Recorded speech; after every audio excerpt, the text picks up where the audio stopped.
बिस्मिल्लाहिर्रहमानिर्रहीम अस्सलाम वालेकुम फ्रेंड्स। आज हम चैप्टर 9 स्टार्ट कर रहे हैं। Clinical pharmacology made incredibly easy book से। चैप्टर का नाम है हेमाटोलॉजिक ड्रग्स।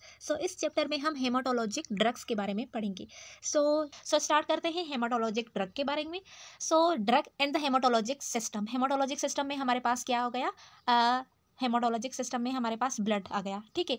हेमाटोलॉजिक सिस्टम क्या इंक्लूड करता है, उसमें क्या क्या प्रेजेंट होता है? सबसे पहले उसमें प्लाज्मा प्रेजेंट होती है, the liquid component of blood, जिसको हम प्लाज्मा बोलते हैं। एंड देन प्लाज्मा में हमारे पास ब्लड सेल प्रेजेंट होते हैं, जिसमें red blood cell, white blood cell and platelets आ जाते हैं। Types of drug used to treat disorder of haemoglobin haematologic system include haematinic, anticoagulant, thrombolytic. ये वो सारे ड्रग कैटेगरी हैं जो हेमाटोलॉजिक सिस्टम के डिसऑर्डर्स को ट्रीट करने के लिए यूज होंगी। आज हम डिस्कस करेंगे हेमाटेनिक ड्रग्स के बारे में। ठीक है। हेमाटेनिक ड्रग्स क्या हैं? हेमाटेनिक ड्रग्स में हम सिंपली रेड ब्लड सेल्स की इंक्रीज और डिक्रीज लेवल को मेंटेन करने के लिए उसके लिए हम यूज़ करते हैं हेमाटेनिक ड्रग्स को। Haematinic drugs provide essential building block for RBCs production. Haematinic drugs जो है वो क्या करती हैं? एसेंशियल बिल्डिंग ब्लॉक प्रोवाइड करती हैं, जिसकी वजह से हमारे जो रेड ब्लड सेल है वो मेंटेन हो जाते हैं।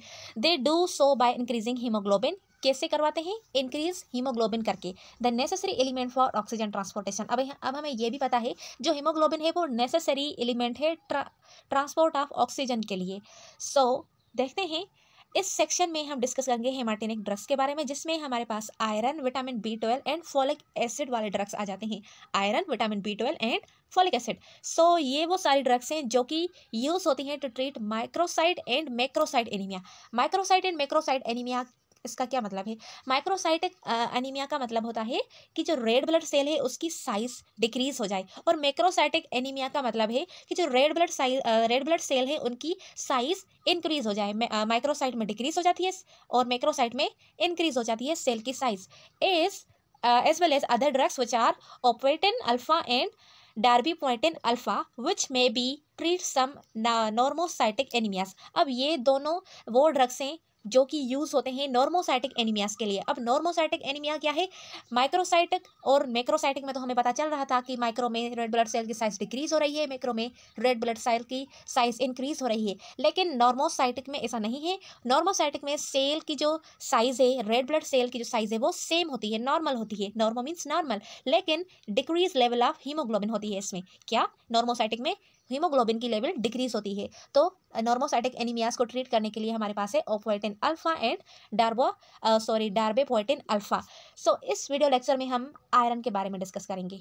आयरन, ठीक है, जो कि यूज होती है माइक्रोसाइट और मैक्रोसाइटिक एनीमिया को ट्रीट करने के लिए।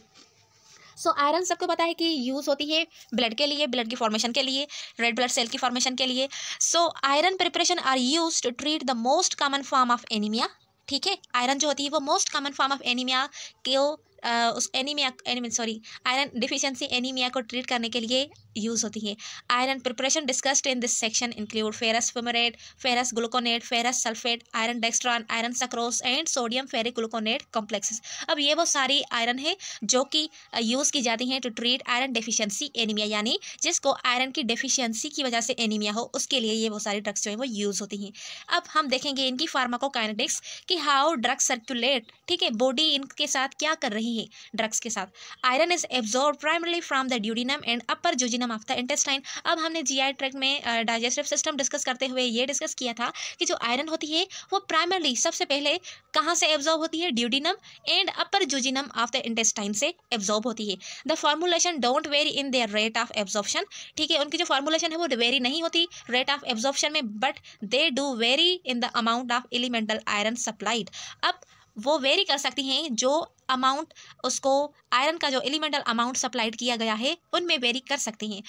The amount of iron absorbed depend partially on the bodies store of iron. अब जो अमाउंट ऑफ आयरन एब्जॉर्ब किया गया है वो पार्शियली डिपेंड करता है कि जो बॉडी में स्टोर्ड आयरन है। When body store iron are low और आरबीसीज प्रोडक्शन इज एक्सेलरेटेड। जब बॉडी जो स्टोर करती है लो या फिर जो रेड ब्लड सेल की प्रोडक्शन है वो एक्सेलरेटेड हो जाएगी। आयरन एब्जॉर्प्शन में इंक्रीज बाय 20 to 30%। ठीक है। On the other hand when total iron stores a large only about 50 to 10% is absorbed. अगर दूसरे हैंड पर अगर आप देखें कि टोटल आयरन अगर स्टोर हो जाए लार्ज अमाउंट में तो 5 या 10% ही आयरन जो है वो एब्जॉर्ब हो सकती है। ठीक है, देन हम देखेंगे form and function. So enteric coated preparation decrease iron absorption because in that iron is not released until after it leaves the duodenum। अब enteric coated जो प्रिपरेशन होती है आयरन की वो उसकी एब्जॉर्प्शन को डिक्रीज कर देती है, क्योंकि उस enteric coated की वजह से वो रिलीज नहीं हो पाती और जब तक वो ड्यूडिनम से लीव ना हो तब तक के लिए वो एब्जॉर्ब नहीं होती। The lymphatic system absorb the parental from after IM injection. अब जो पेरेंटरली हम देते हैं तो वहाँ से लिम्फेटिक सिस्टम एब्जॉर्ब करता है IM इंजेक्शन, यानी जो इंट्रामस्कुलरली आयरन जो है वो सप्लाई की जाती है। Iron is transported by the blood and bound to transferrin in its carrier plasma protein. अब जो आयरन है वो ट्रांसपोर्ट होती है ब्लड से, ठीक है, और बाउंड होती है ट्रांसफरेंट कैरियर प्लाज्मा प्रोटीन से ताकि वो अपनी पॉइंट पर पहुंच जाए। About 30% of iron is stored primarily as haemosiderin of और ferritin in the reticuloendothelial cell of the liver. अब रेटिक्यूलो एंडोथेलियल सेल लिवर के जो सेल्स हैं जहाँ पर आयरन 30% स्टोर हो जाती है। स्प्लीन एंड बोन मेरो में भी हो जाती है। About 66% of the total body iron is contained in haemoglobin. जो 66% है आयरन का वो बॉडी के हीमोग्लोबिन में आता है।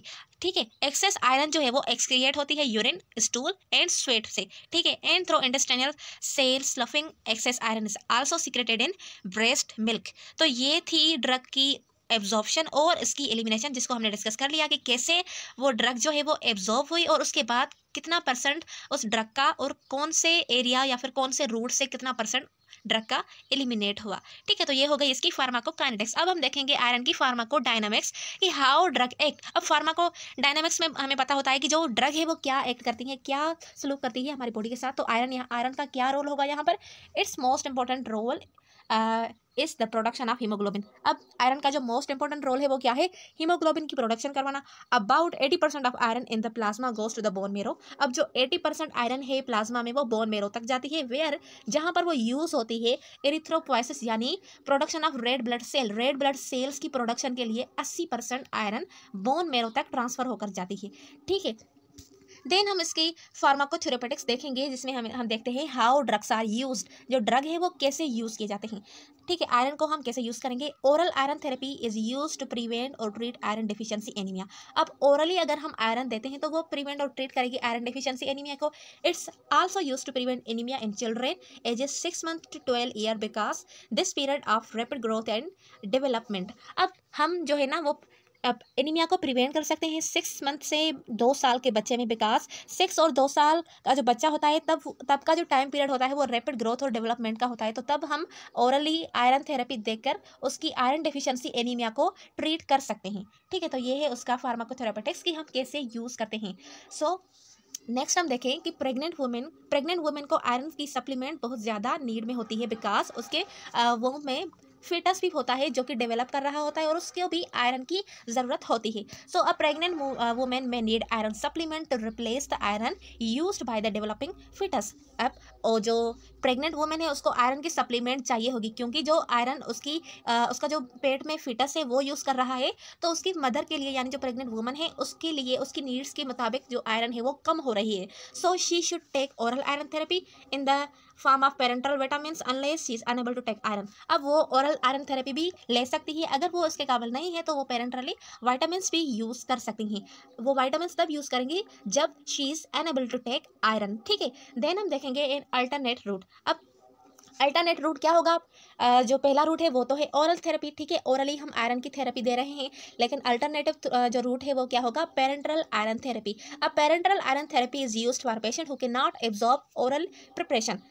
पेरेंटल आयरन थेरेपी हम किसको देंगे? हम उस पेशेंट को देंगे जो ओरली उस आयरन को या फिर उस थेरेपी को इनहेल या एब्जॉर्ब नहीं कर पा रहा, तो उसके लिए हम पेरेंटल आयरन थेरेपी का यूज़ करेंगे।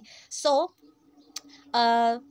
यहाँ पर नीचे वो सारे कॉम्प्लिकेशन हैं जो कि लिखे गए हैं। कॉम्प्लिकेटेड विथ ओरल थेरेपी और have bowel disorder such as ulcerative colitis और क्रोन्स डिजीज। अब ये वो सारे डिजीज़ हैं जिसके वजह से हम ओरल थेरेपी नहीं देते और उसके लिए हम पेरेंटल आयरन थेरेपी का यूज़ करते हैं। So patient with end stage renal disease who receive haemodialysis may also receive parenteral iron therapy. अब एंड स्टेज रीनल डिजीज वाले जो पेशेंट है हीमोडायलिसिस पर है उसको भी हम पेरेंटल आयरन थेरेपी देंगे। ठीक है, और दूसरा क्या है? At the end of their hemodialysis session parental iron therapy correct the iron store deficiency quickly. अब जो पेरेंटल आयरन थेरेपी है वो क्विकली आयरन स्टोर डेफिशिएंसी को करेक्ट करती है। How ever the anaemia is not corrected any faster than it would be with oral preparation.